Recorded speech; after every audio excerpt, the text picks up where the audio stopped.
Hello there, world of tankers. Welcome to the channel. I'm, of course, your host, Droodles, Blitz, and in today's video, we are going to be talking about the largest change by far in Update 8.5 being the Caernarvon. There are a lot of changes. I mean, the Pershing has gone up like 300 DPM. It's now one of the highest DPM mediums in Tier 8. Vehicles like the Tiger 2 went up on DPM, more hit points, incredibly strong, but none of them come even close to the Caernarvon. This vehicle is now sitting at 3,000 damage per minute.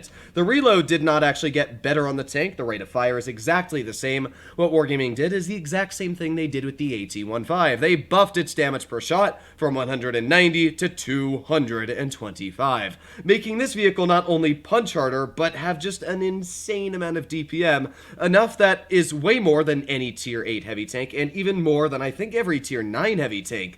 Yeah, this is not a vehicle you're going to want to mess with if it's starting to pepper you. Even a vehicle like the Caernarvon AX, which is notified as one of the most broken Tier 8s in the game, personally I believe kind of pales in comparison to the new and, should I say, undiscovered Caernarvon yet. Now, I will say, expect to see these things rolling out on the battlefield all over after Update 8.5. I mean, it's already out, and I'm expecting to see lots of these things in platoons and just everywhere. I mean, there's one on the enemy team. How would you not want to run a vehicle that is literally just pure domination, and it's free? So, the enemy team, we're in a Tier 8 game, so this is pretty good. We got two T-49s up against us, T-34, Larva. This is actually a pretty strong lineup the enemy team has, so I'm really going to have to use this tank's strengths and see if we can win. Now, what are the strengths? Well, apart from the gun, which is quite accurate, has its great DPM, it's also got good gun depression at 10 degrees. It's got pretty good upper plate armor, around 240 millimeters, and the turret can actually get a few bounces here and there. It does have some issues, but for the most part, if you can use it, hull down, you will get a lot of bounces. So let's see what we can do here.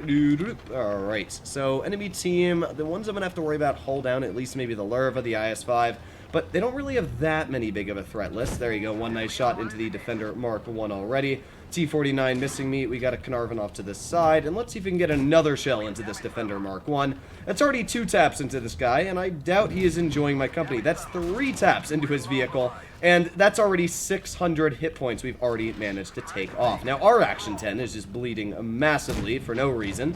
Don't really know what his thought process is there, but we're going to see if we can get some shells into this Caernarvon. We got 1 tap in, but he did tap us back as well. We are getting shot by the 49s, HE'd, so I got to be a little careful here. Our team is mostly covering the lower part of the hill, so I might just kind of chillax while we're waiting for them to do their thing. Let's see if we can get a shot into this guy, but yeah, you'll notice one of the big issues. This tank does not do well against premium ammunition. It's just a fact. It doesn't do well. You can penetrate right through the roof quite easily, especially like that Larva. That thing will butter through my roof armor like no problem. So I'm honestly not even going to bother poking him. He has more damage per shot than me. That tank has way more pen than me. I'm just going to chill here. I'm going to enjoy the view. And when he makes the mistake of letting me farm him, that is when this tank will shine. So let's see. We got that IS-5 off to the side over here. There's a tracking shell. I really want to get him just completely clipped. But here we go. The Larva is finally pushing. And we did bounce him once, but we're going to see if we can get some shells into him. Here we go. I think he might be tunneling me. Yeah, let me fix that. He definitely is tunneling me, but that sucks for him because we're going to see if we can start pumping some shells into his tank. Let me get to his side, and this is what I'm talking about. There you go. 1 shell into the rear of his vehicle. And obviously, let's get 1 more in, finishing or not finishing him off. You know, gotta love when your tank low rolls. But, well, we're still doing pretty good here. We're still alive, still getting some shells out. 227 into the IS-5.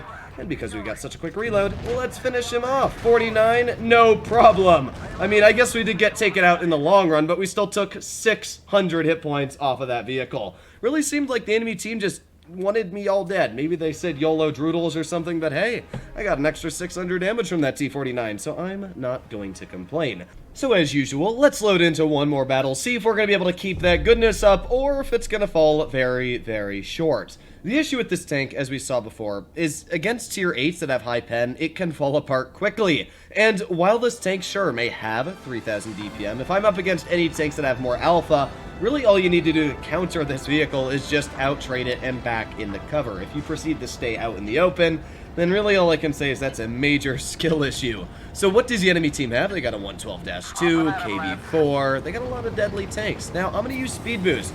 One thing that's great about the Caernarvon is that you do have the ability to use the super speed boost consumable. It's not a slow tank to begin with. It goes like 35, 34 kilometers per hour, and with speed boost you can get up to 40.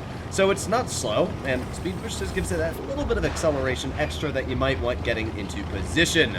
But yeah, hopefully we're going to be able to do well. I'm very worried about the Waffenträgers. Those tanks just cut right through this thing's armor like butter. So I'm going to be a little worried about that. But apart from that vehicle, honestly, their lineup isn't too bad. So let's just see if we can get in the position before a waffle and that bush destroys my hit point pole. There we are into cover. Now, the 111-14 has a major weakness, and that is gun depression. It only has around 5 degrees, if I'm correct, so that vehicle has to drive over the hill if it wants to get shots into me, so I'm just gonna chill here. There's the Waffenträger. I mean, kind of expected him to be there. He was just kind of very, very expectant. Let's see if we can get maybe a shell into this guy. Aiming and fire. There you go. Nice tap right into his cupola. Now, we do got the 59 patent off to the side. Maybe we can get a shell into his vehicle. We didn't really pen it, but it'll work as a warning shot. Waffenträger's over here. There's a lot of deadly tanks on their side. Obviously, the main tank I want to clear is the WT. So let's see if we can start doing that. There is one shell already into his tank. Let's even load some HE. He might not be running Spall. No, he is running Spall. But, well, we're just going to continue peppering him. There's 2 shots into his tank already. Let's back up. Don't want to be penned by him. No, thank you. There's a 3rd shell into his vehicle. And with that, yeah, I don't think he's enjoying our company. Let's see if we can finish him off. A goodbye, comrade. So, one tank already dead. We've got the 59 patent off to the side. We're starting to shoot him over and over and over. I mean, this is just where the Caernarvon feels ridiculous. We've already dumped out a pretty big chunk of damage, and we're not slowing down anytime soon. Now we're going to start shooting maybe the KV-4 if we can. He's fired, and what that means is let's get 1 shell. Ooh, maybe not a shell, but we will push up aggressive, and we're going to start pumping shells into his lower plate. There you go. There's 1 nice tap into his lower plate. He might be running the 400 damage per shot gun, but one thing that gun does not have is nearly as much DPM as my tank. So we are trading at least 2 shells for every 1 shell he is connecting into us. Yeah, I mean, this is a pretty uneven trade for his vehicle. Even with he face hugs me, I mean, we just pen him with premium. So, yeah, you can do you, dude. We're already at 2,900 damage this battle, and of course, we're just going to keep pumping shells out. I don't know how I managed to hit his fuel tank from here, but let's get another shell into his turret cheek.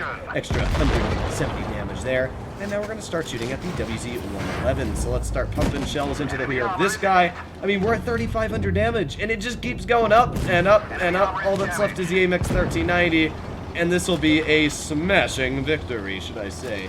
Yeah, I mean, there's no complaints with this vehicle. It's clearly a very, very overcooked tank, to put it lightly, after it has been buffed. I do think that this will be one of the best tier 8s in the game, or not will be, it is one of the best tier 8s in the game. Although that shot there, don't really know what to say about that. That kind of sucks. But hey, we got a shell in anyway for 217. So how much damage did we do this battle? There's only one way to find out. I think we did over 4,000, so that's already pretty strong. But we got a mastery, 3,972 damage. And there you have it, folks. The Caernarvon is amazing. I would highly suggest for anybody that does not own this vehicle to try and get it before it is changed, because this won't last forever. I have a very strong feeling about that, but man, does it feel strong while it is here. Hopefully, all of you enjoyed today's video. Tomorrow, I'll be talking about the Tiger 2, and probably the Pershing, maybe another tank. I mean, the SU-130 got buffed. There's so many changes. I can't wait to talk about them. But yeah, hopefully all of you enjoyed today's video, and I'll be seeing you in the next one. Bye-bye!